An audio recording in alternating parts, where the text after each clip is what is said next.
today we're looking at a group of poems from the 17th to the 20th century, all of which take on, though in very different ways, the immense subject of the death of a child. So, Mark, the death of a child, this is an almost impossibly challenging subject for the imagination to find an adequate response. Yes, and in some ways it shades into social history in the earlier periods because so many children did die. It was a much more regular occurrence, of course, in the 17th century in countries like Britain and America anyway.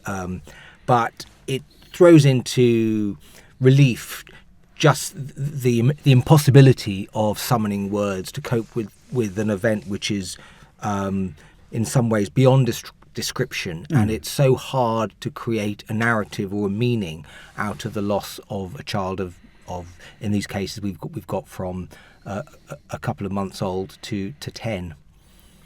So there's a kind of play between eloquence, which is what we expect of poets, and inarticulacy, which is what we expect of grief, in all the poems that we're looking at today. Yes, I think the conventions are very important, particularly for early poems about children, that poets such as Ben Jonson or Anne Bradstreet that we're looking at from the 17th century had a very established way of understanding the death of children so that they could make sense of it in terms of classical precedents in Jonson's case or in terms of religious belief system in terms of Anne Bradstreet's case.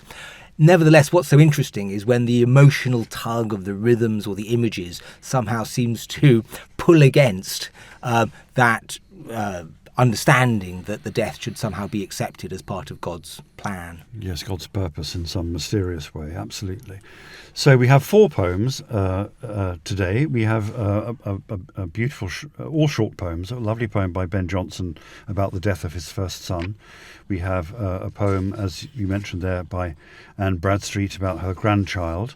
And then we have a Geoffrey Hill poem about someone who he didn't know, who was killed by the Nazis in the Second War. And then we end with a poem by Elizabeth Bishop, which is about her own experience as a child of encountering the death of a child.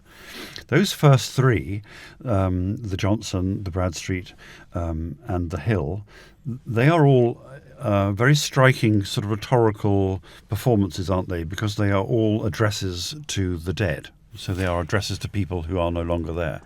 That's the primary fictiveness of elegy, isn't it? The poem after poem begins farewell. In fact, Bradstreet has farewell beginning 3 lines times, in a row.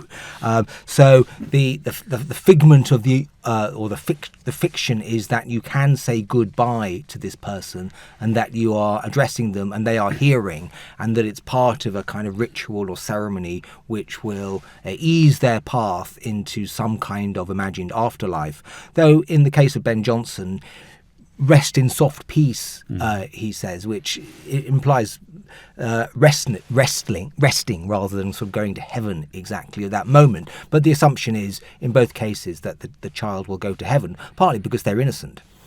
Yeah. Okay, well, let's start with the Jonson one. And I think because it's a short poem, why don't you read it out?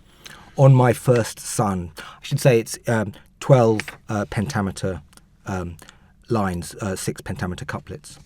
Farewell, thou child of my right hand and joy. My sin was too much hope of thee, loved boy.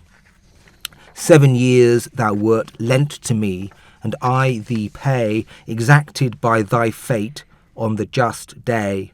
Oh, could I lose all farther now? For why will man lament the state he should envy? To have so soon 'scaped worlds and flesh's rage, and, if no other misery, yet age. Rest in soft peace, and asked, say, here doth lie Ben Jonson, his best piece of poetry, for whose sake, henceforth, all his vows be such as what he loves may never like too much. So perhaps we should say something about the first appearance of this poem. It's an epigram, isn't it? And it appears in a collection of Jonson's epigrams published in 1616. And one of the striking things about this collection is how various these poems are. they have, like, an address to his bookseller. There's an address to the king. There are various poems written to members of the nobility. A poem written to his old teacher. There are poems about how silly alchemists are, how revolting gluttons are. Poems outraged at the fact that bathhouses double up as brothels. Absolutely miscellaneous all over the place. And yet buried in this collection of neoclassical epigrammatic wit, there are two poems, one to his daughter and the one that we're talking about to his son. And there doesn't seem to be any sort of sense of the volume having any coherence. So, for example, the poem that immediately precedes this poem in the collection is about a horrid man who has killed some children so that he can inherit the estate of which he is the executor. So I mean, how Jonson's mind is working at this point is very peculiar. There are two poems here about the death of children, one intensely personal and one satirical. But anyway, I suppose the first thing we should say is that Benjamin Jonson's son was called Benjamin Jonson. And Benjamin in Hebrew means child of my right hand, or child of the right hand. So there's a pun in that first line. And of course, On My First Son is making the reader aware immediately that this is a kind of patrilineal poem that's particularly heartbreaking, though the Benjamin's younger sister Mary had died almost after childbirth, and he commemorated her in a short epitaph as well. But this connection to his first son is very charged for a man or father in that era. And I think it's really interesting the way that first line works. It's kind of brackets, farewell, comma, thou child of my right hand, comma, and joy. And the and joy is kind of tacked on at the end, as if there's a kind of a notion of a quite sort of formal address to the child, followed by a rather personal, wrenching concept of what he meant to Ben Jonson as a person. Although it should be said, Ben Jonson probably wasn't the most hands-on father there's ever been. He was away in the country when his Benjamin Jonson died of the plague at the age of 7, and it was thought in those days that the father should be there defending the family in plague times, though I don't know how much use that he would necessarily have been. But then there's immediately attempts to make some kind of sense of it by evoking the kind of religious notion of sin. My sin was too much hope of thee, loved boy. So how do you interpret that? It's interesting to introduce something as severe as the idea of sin, isn't it, at this point? And it's not absolutely clear that having too much hope of someone is a sin, unless I don't know, unless you're hoping too much of a mortal thing rather than the immortal thing of God that you should be placing your hope in. Yes, I mean, we would probably gloss it by saying this expresses some kind of guilt on the part of the father. Every parent who's lost a child is bound to feel guilty on some level, however much it wasn't their fault, that somehow they did something wrong which has resulted in the death of the child. But it uses all kinds of figurative language throughout, and I think that elegies often do, as we saw in the first episode with Lycidas, generate this huge diversity of dictions. Although Jonson is writing within a fairly strict neoclassical or stoical framework, and that this poem has a really quite severe, austere balance in the way that it operates as a poem, and formally it's very kind of intricate and patterned and balanced. Yet you do feel again and again that personal emotion is sort of unbalancing the lines in various ways, that they're tugging them in this direction or that. Yes, so it's a poem written in couplets, isn't it? But as the literary scholar called Peter Sachs, whose book about elegy I know we both admire, points out, one of the things that's so powerful about the poem is the way that some of these couplets run over. They're not end-stopped couplets as they might be in a more, as it were, assured neoclassical kind of voice. And that sense of the enjambment, where the sense runs over the end of the line onto the next line, is a brilliantly intuitive way in which Jonson is able to express in totally decorous ways, a kind of emotion overrunning the constraints of his performance. Yeah, the speaking voice is really powerful in this poem. And he was a dramatist, wasn't he, after all? I mean, he spent much of his life creating characters, but certainly in For Why, Doth Lie Be Such, those three lines which enjambment carry a kind of charge. And I think Sachs also mentions how brilliantly the last lines haunt each other.